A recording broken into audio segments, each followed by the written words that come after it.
Okey, Assalamualaikum dan salam sejahtera. Selamat petang semua.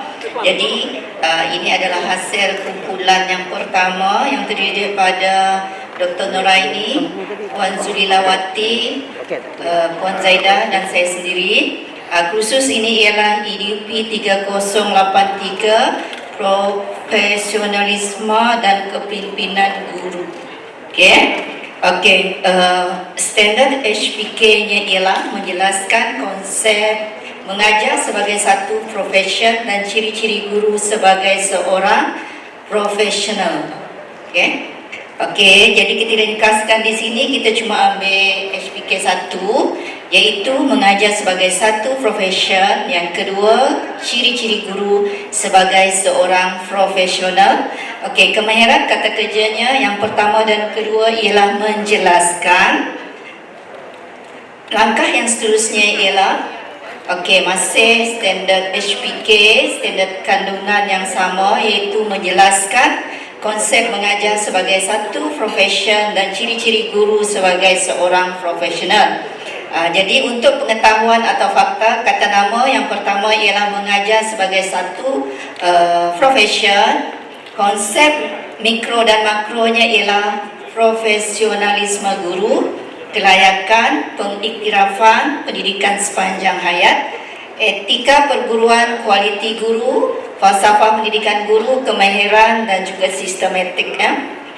Kita boleh tambah sebenarnya, tapi memandangkan masa, kita ambil yang kita terfikir dulu untuk masa ini. Untuk ciri yang kedua pula ialah guru sebagai seorang profesional. Kita ambil mikro dan makronya ialah SKPMG 2 standard 4, guru berkualiti, profesionalisme guru dan SCM 2.0.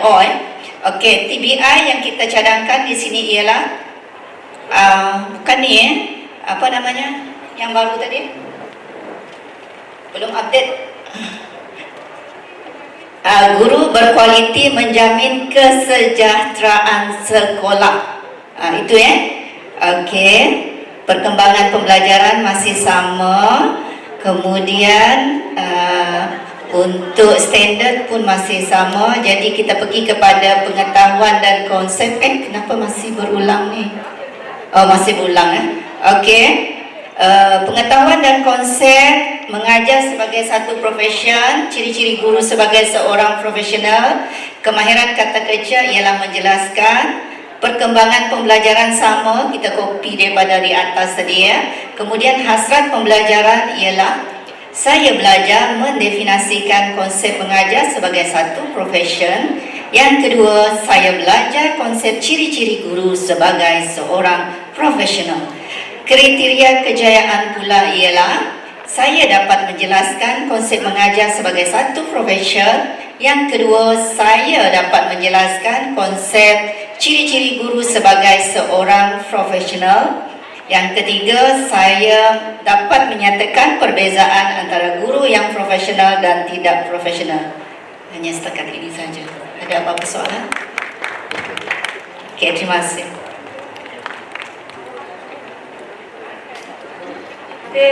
Ada cadangan? Ada cadangan tak? Dah baik dah ni, cadangan itu. Okey, kalau saya tanya tengok dekat kita sama-sama belajar saya pun nak belajar ni sebab saya tak mengajar subjek ni. Okey, turunkan lagi, nak tengok yang atas. Okey, HPK dia adalah menjelaskan konsep mengajar, kan? Kat situ dah ada dia kata konsep mengajar, kan? Apa yang kita faham tentang konsep mengajar?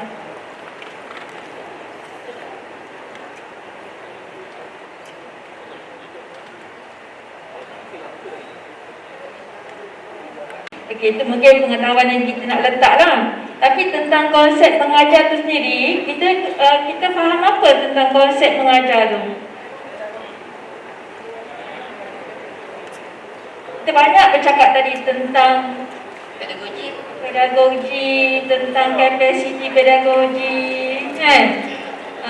Jadi itu pun kita ke arah kalau kita cerita nanti pasal tentang konsep pedagogi tu, kita nampak dah peranan dia sendiri dalam konsep mengajar tu, bagaimana dia nak mengupayakan dia punya pedagogi, amalan pengajaran dia kan. Jadi kita boleh kembangkan lagi lah dekat situ, ya. Okey. Yang kemudian yang di idea tadi. Peraturannya tadi, proses biru-biru ni, profesionalisme guru, maknanya itu adalah kita nampak konsep yang besar kan. Okey, lagi guru berkualiti tadi kan, yang biru-biru kan. Okey. Kan guru berkualiti. So, apa idea tadi? Guru berkualiti menjamin sekolah sejahtera. Cik Muhaimin, apa komen? Guru berkualiti menjamin sekolah sejahtera.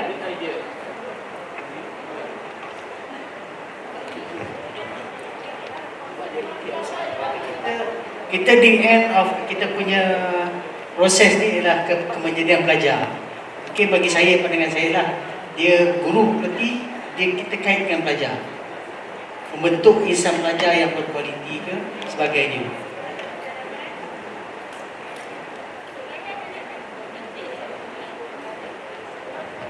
Guru berkualiti, sekolah sejahtera.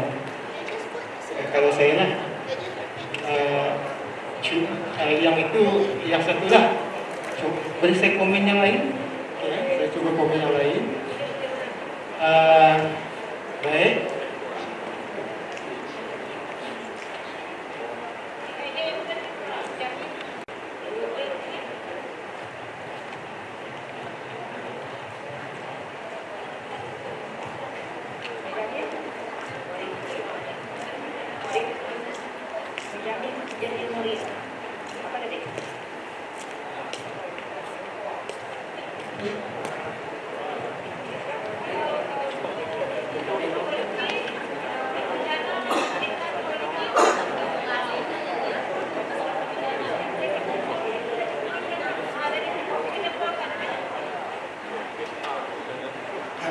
Okey, yang kedua tu saya ambil satu contoh lah, ciri-ciri guru sebagai seorang profesional. Yang itu memang ada dalam RMK tu kan, yang telah dinyatakan dalam RMK. Sekarang di dalam proses membentuk satu konsep, cuma nak tanyalah, okey, pernyataan macam profesionalisme guru itu memang ada tak terdapat dalam SIPO tersebut, perkataan seperti itu ada terdapat di situ. Saya tak pastilah, mungkin untuk melihat konsep pada pandangan saya, kita cuba kaitkan mungkin why dia penting, kenapa ciri-ciri guru itu penting, okey, dalam kehidupan dia sebagai guru apabila di sekolah, dalam realiti dia. Mungkin kita boleh tengok area tersebut lah. Kemudian mungkin konsep-konsep tersebut kalau kita buka, mungkin boleh dimensinya boleh diperluas selain yang terdapat dalam SIPO tersebut lah. Ada pandangan saya lah, sebab apabila kita buat prinsip itu nanti TBI tersebut, kita tidak terikat kepada konsep bahan terbuka. Itu pandangan saya lah. Okey, betul. Terima kasih Encik Muhaimin. Sebenarnya kita fokus kepada HPK 1 sahaja. Kalau kita nak buka TBI yang besar tu, kita kena rungkai semua kelima-lima HPK itu. Sebab tu kita tak nampak dia macam tidak menyeluruh, sebab kita fokus HPK 1. Kalau kita fokus kepada 5 HPK, saya rasa kita tak cukup masalah untuk pembentanan hari ini. Sebab tu kita nampak macam dia sama-sama je, tak sampai.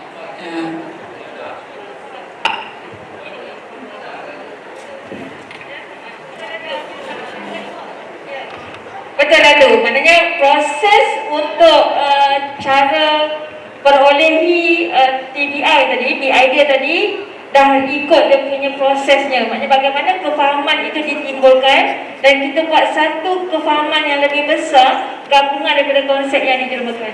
Dan sebenarnya memanglah kalau kita nak lihat begini, memang nanti skop dia dah kecil sebab satu CLO saja.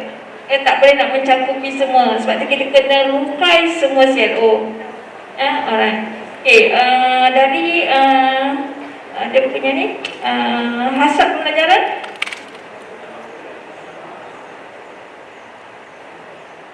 Okay, boleh tak perincikan lagi yang dia nak belajar tu tentang mendefinisi konsep mengajar tu?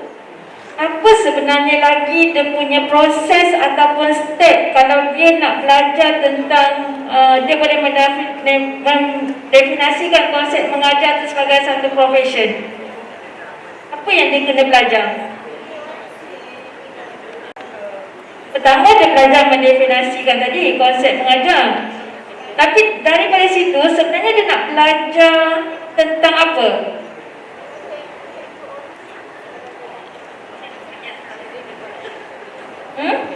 Konsep mengajar, iaitu jadi cikgu. Cikgu itu sebagai satu profession. Apa ciri-cirinya? Okay. Yang pertama mesti ada akademik lah. Contoh. Yang dia kena belajar. Yang dia kena tahu. Yang dia kena tahu. Jadi dia nak kena belajar apa? Yang pertama pedagogi lah. And then nak dapatkan pedagogi itu dia mesti ada berada di IPG. Tak ada lah. Pedagogi dan teori-teori pembelajaran lah. Yang ini kita ambil ni saja. Kalau dia nak faham tentang konsep mengajar tadi kan, hanya dia ada cara macam dia nak faham konsep mengajar. Dan dia dapat memahami dalam konsep mengajar tu ada perkara apa. Ada perkara apa dalam konsep mengajar?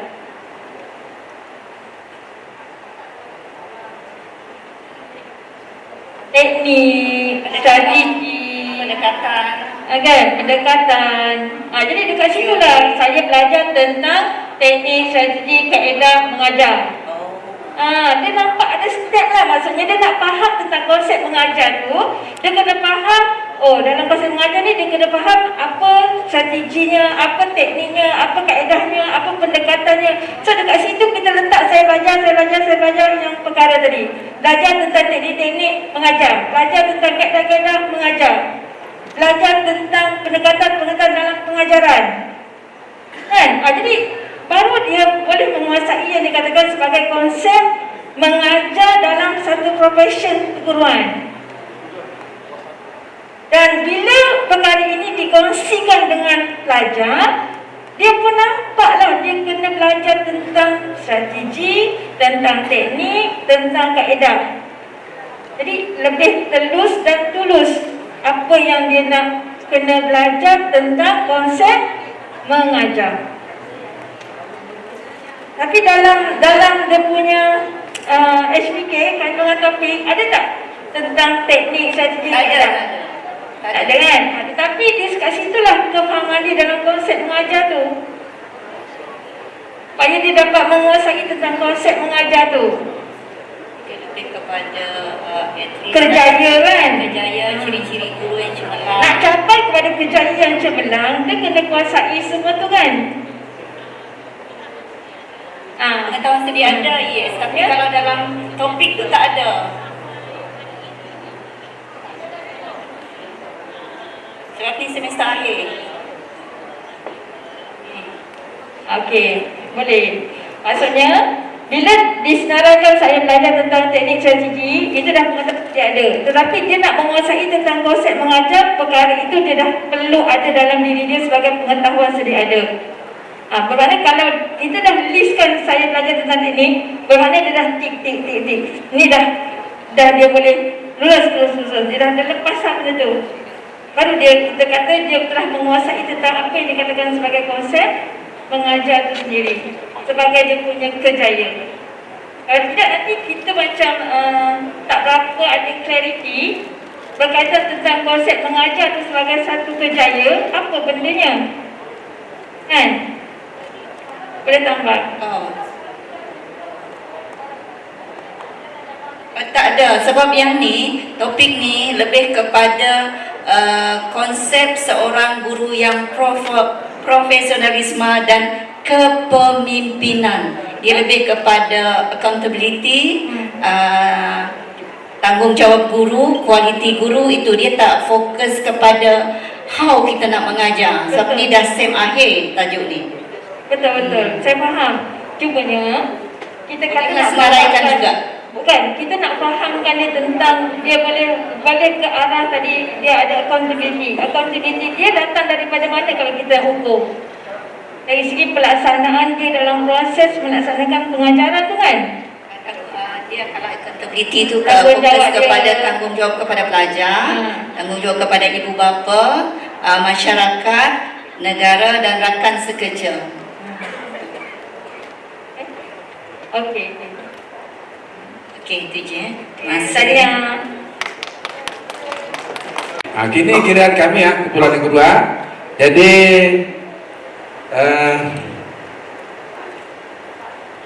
bila kita bercerita tentang KPPB ini, jadi kumpulan kami hanya memberi tumpuan kepada satu kursus yang saya dengan kumpulan timah aja, yaitu kursus PRKA 3012, kursus di bawah unit praktikum, itu perancangan pengajaran dan pembelajaran. Oke, untuk tahun 2 semester 3. Oke, untuk kursus ini kita tadi telah dimaklumkan untuk hanya memberi fokus pada satu CLO saja. Jadi CLO yang kita pilih adalah CLO nomor 1, membincangkan komponen-komponen penting dalam RPH ataupun dalam perancangan pengajaran pembelajaran C2, E2 dan NO1. Jadi CLO ini telah kita rungkai dengan menggunakan satu tool, yaitu KMR.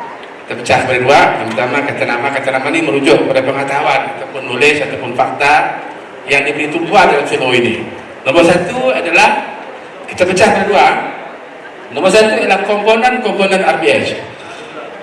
Jadi pelajar kena tahu pengetahuan tentang komponen-komponen yang ada dalam satu rancangan pengajaran dan pembelajaran secara teori ataupun amal. Okey. Satu. Yang kedua,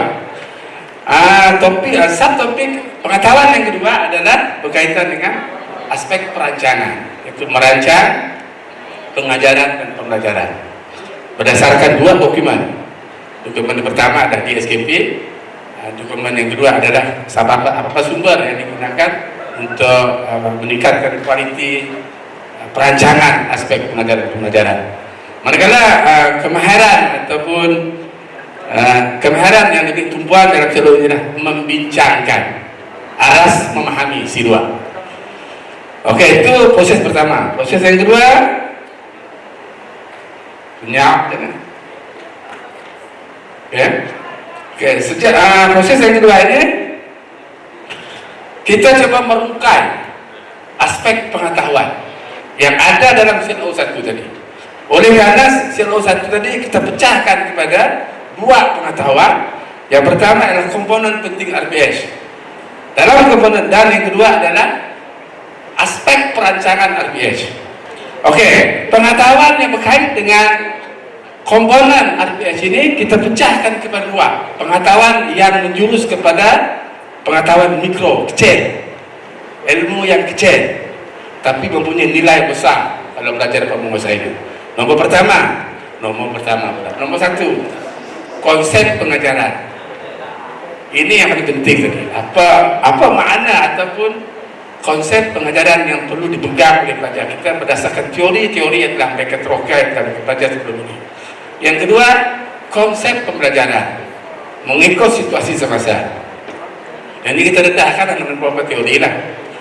Dan yang ketiga, dalam konteks bahasa Melayu, dia banyak teori, tapi secara umumnya ada 3 mazhab.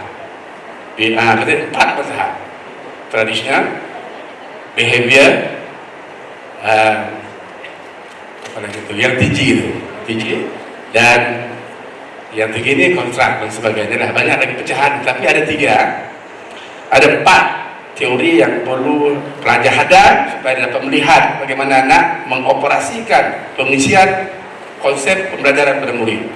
Okey, Nomor 3, kita perlu pandu juga murid untuk mengetahui, murid pula, pelajar untuk mengetahui dengan jelas tentang konsep pengajaran dan pembelajaran.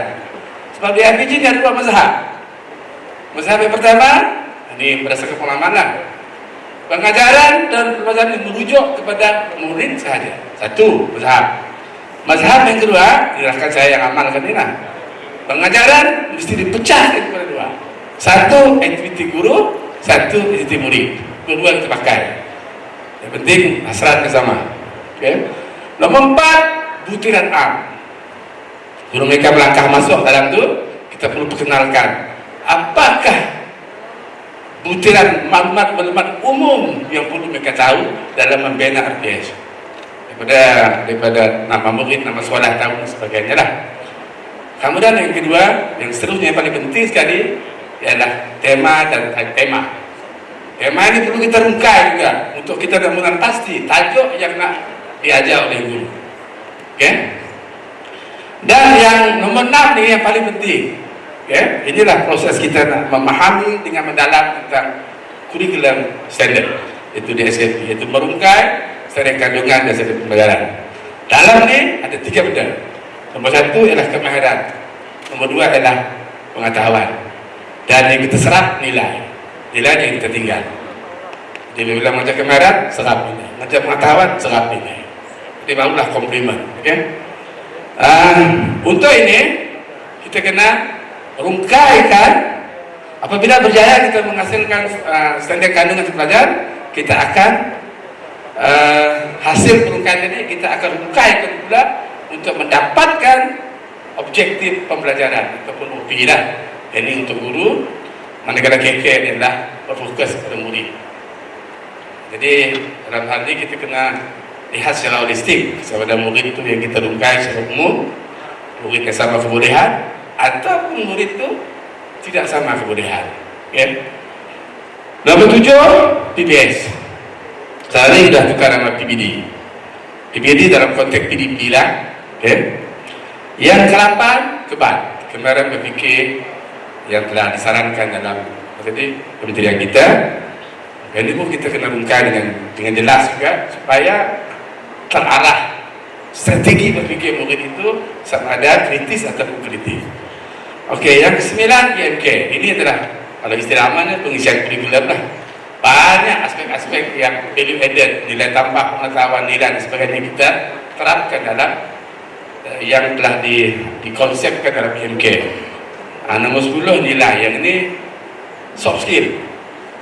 Jadi pelajar kita kena tahu, kena faham dan sebagainya, memudayakan soft skill ataupun kepada insaniah dalam RPS ini.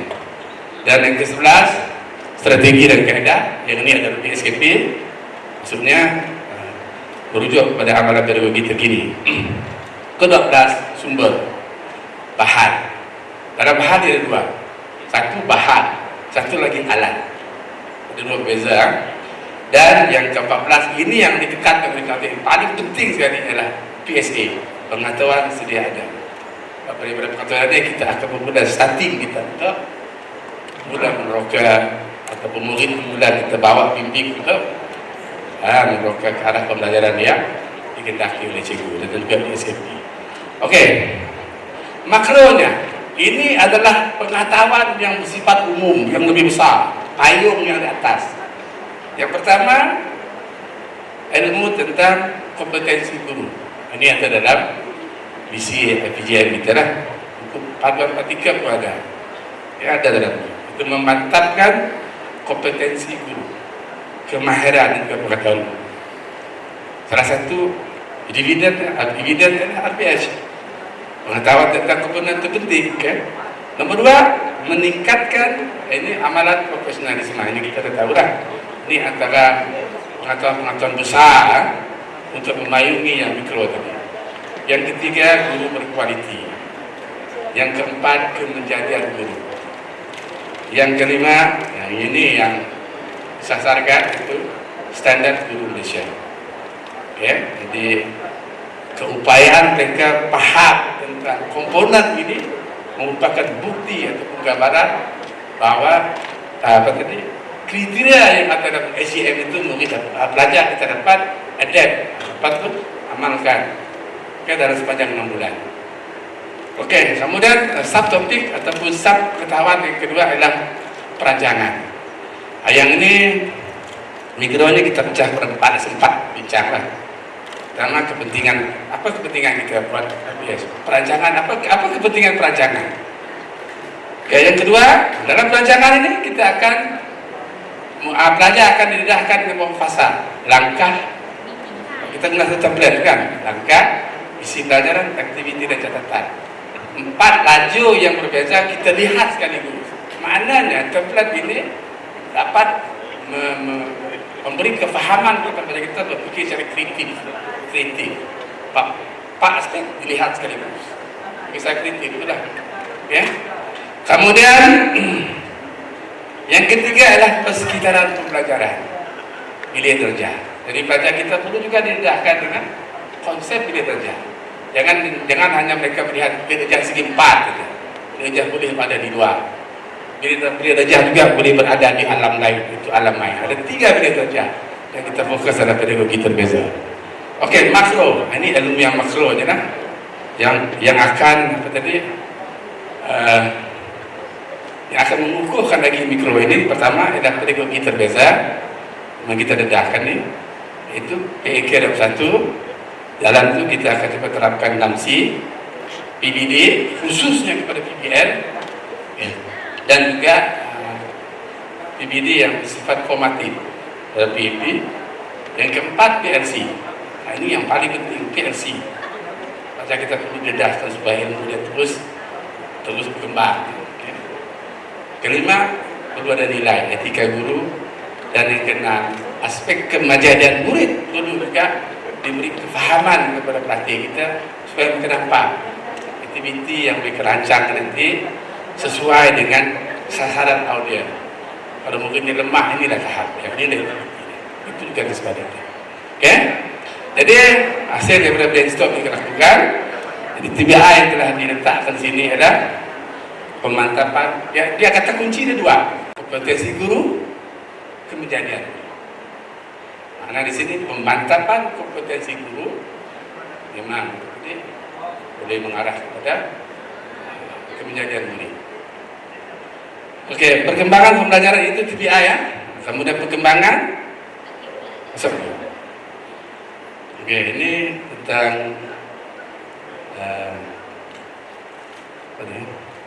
Apa atas ya? Sama.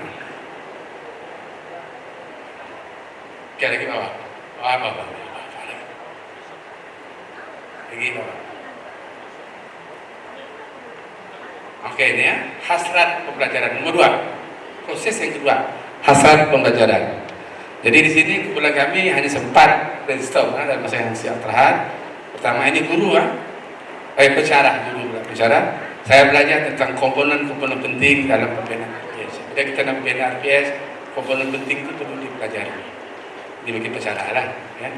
Yang kedua, saya belajar merancang RPS dengan sistematik. Sistematik maknanya semua elemen-elemen yang ada dalam SKP, elemen yang ada apa jaga-jaga kita masukkan mengikut perkembangan terkini, khususnya pembelajaran abad 21. Itu masuk sistematik yang terancang satu-satu, ya, dan saling berkait antara satu sama lain. Khususnya di nilai kelas. Di kelas ini wujud 3. Itu nilai kelas G4, itu nilai kelas 2, itu nilai kelas dunia maya. Okey, kriteria kejayaan. Apakah bukti? Bukti bahawa target ataupun hasrat saya tadi tercapai. Pertama, pelatih mesti dapat mengenal pasti komponen-komponen penting dalam pembinaan RPS. Ya, sama ada secara teori ataupun amali. Nomor 2, bukti yang kedua, pelatih ataupun saya dapat menjelaskan. Jadi dapat kenal pasti, ya. Kemudian menjelaskan dan mampu menguraikan tentang komponen-komponen tadi, untuk membina RPS. Dan yang ketiga, mereka dapat menyesuaikan. Ini strategi ya, pendekatan, kaedah, teknik dan aktiviti dalam RPS mengikut spesifikasi di SKP dan juga kebolehan ini. Dua benda yang dia kena akur. Kalau tak, tersasar. Manakala yang keempat, Saya dapat merancang pengisian semua elemen dalam PSKP dalam LPS dengan sistematik dan berfokus kepada kebolehan hidup di bidang kerja. Ada 4 lah. Tapi tak? Betul tak? Itu saja. Wallahu a'lam. Apa yang itu ditanya dah. Okey. Ya, terima kasih.